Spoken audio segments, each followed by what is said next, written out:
Olá, sejam bem-vindos a este canal. Meu nome é Carlos Zanino e o tema de hoje é possível casar com a pessoa errada? É possível isso? Como ter um entendimento? Como resolver isso? Como obter uma resposta? Nós vamos tentar dar uma olhadinha nas escrituras para ver o que ela diz a respeito disso.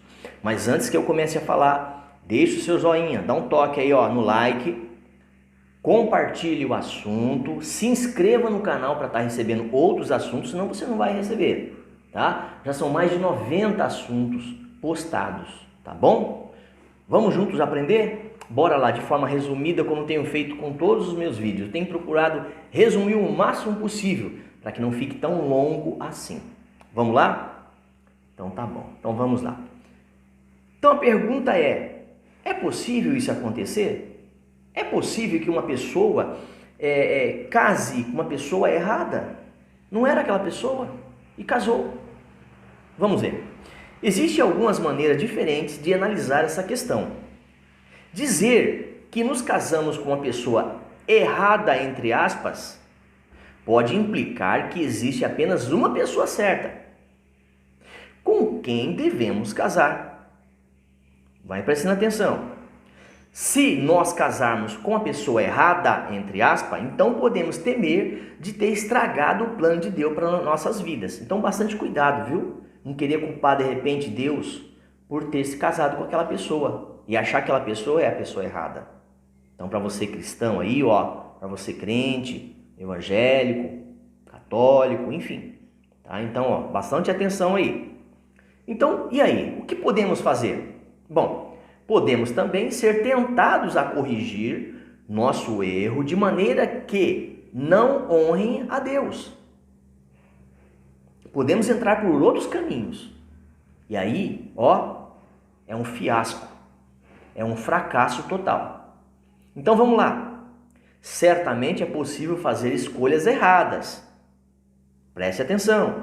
É possível fazer escolhas erradas por motivações erradas, ao qual não seja aquela motivação que seja correta. Tá? Então nós vamos entender quais são as motivações corretas. Então vamos lá. Então, e o que fazer?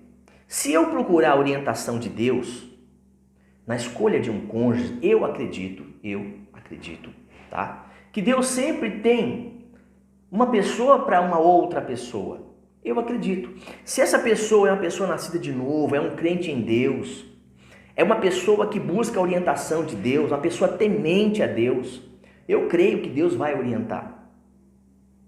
Uma pessoa que anda dentro da Bíblia, procura andar certinho, Deus vai colocar uma pessoa na vida dela. Eu creio assim. Então esse é o lado espiritual, é uma lei no sentido de que está dentro de um contexto nas Escrituras. Se é que podemos usar esse termo. Então, se eu usar as Escrituras, eu vou entender que eu estou usando um direcionamento espiritual. Depois, pessoal, bora lá? Nós temos que levar em conta a soberania de Deus. Não podemos nos casar com uma pessoa errada.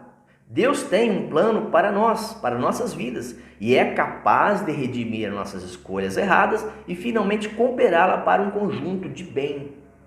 Deus transforma muitas vezes a maldição em bênção. A pessoa que você achava que não seria aquela pessoa e de repente é aquela pessoa.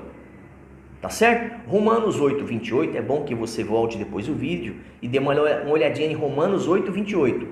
Uma vez casados, devemos fazer de tudo para que possamos tornar esse casamento honroso a Deus. Uma bênção, uma coisa boa. Tá? Quer um parceiro de casamento em particular seja a escolha errada ou não.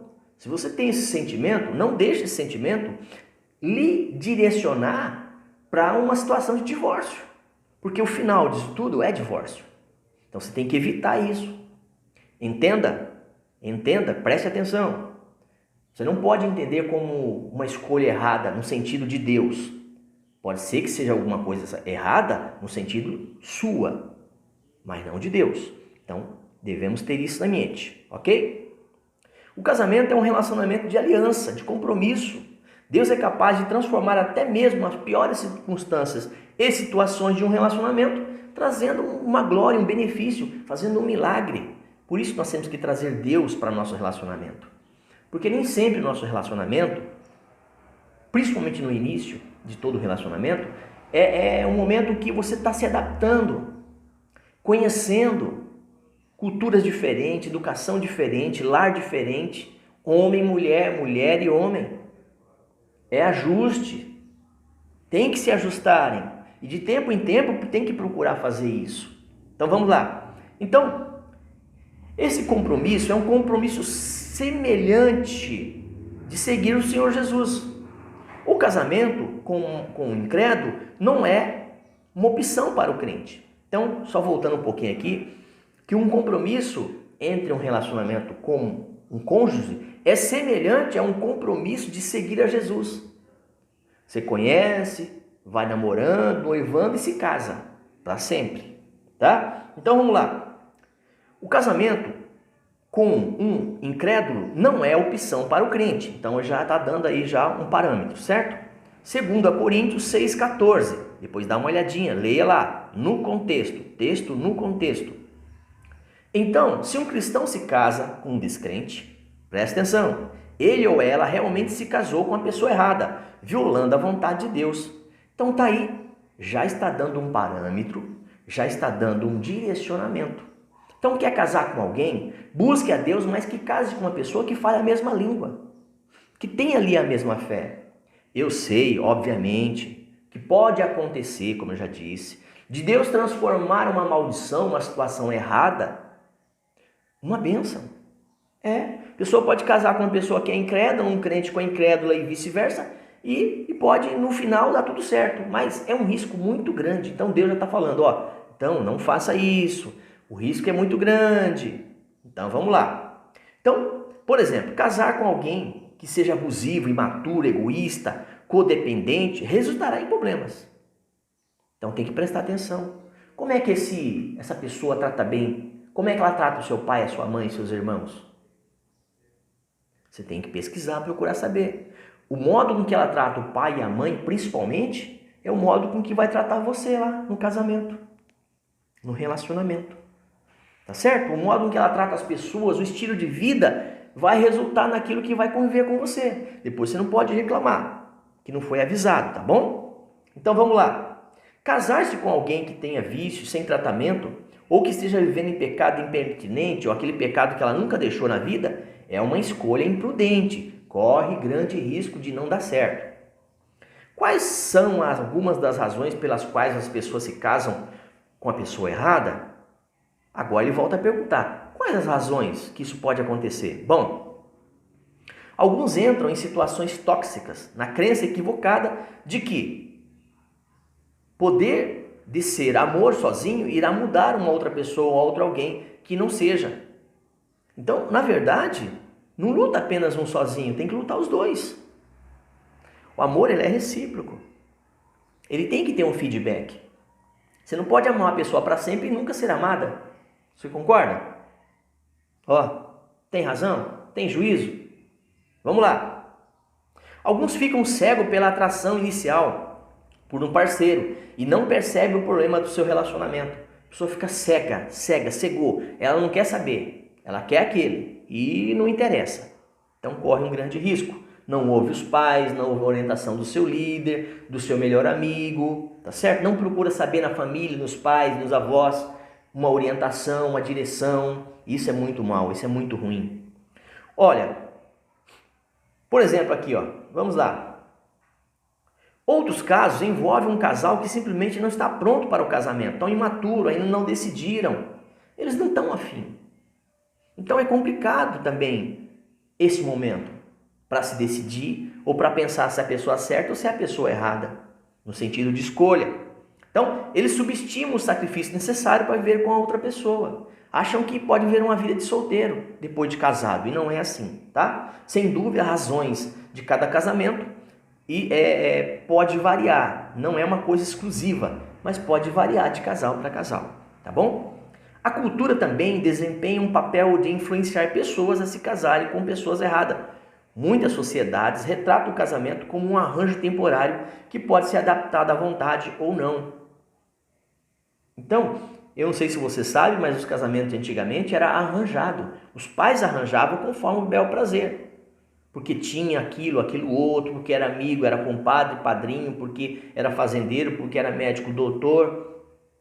Até hoje existe, mas um tempo atrás era assim. Os pais que arranjavam o casamento para os filhos.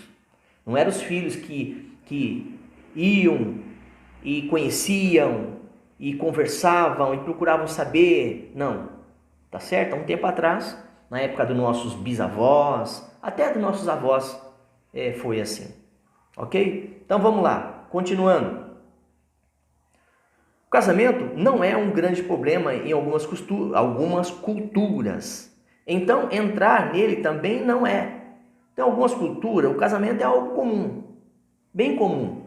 Não é tão assim rígido, tão dentro de uma lei, tá? É bem relevante muita coisa, é bem genérico muita coisa, tá? Então, depende da cultura.